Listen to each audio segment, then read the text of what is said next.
Mummy ఎట్లుంది చెప్పు, taste ఎట్లుంది చెప్పు.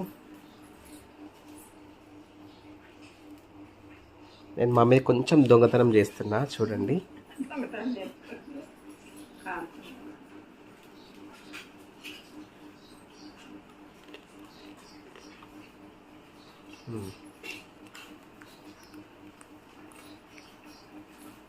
ఎట్లుందో చెప్పు, సరేనా?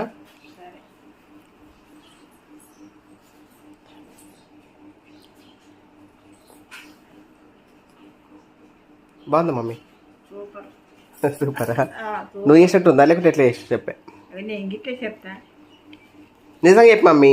నిజంగా బిడ్డ, నేను గిట్ చేసినట్టు నువ్వు చేసినావు అంతే. నేను చేసిన పని మీకు నేర్పు, ఇంకా ఏరే వస్తుంది. ఓ థ్యాంక్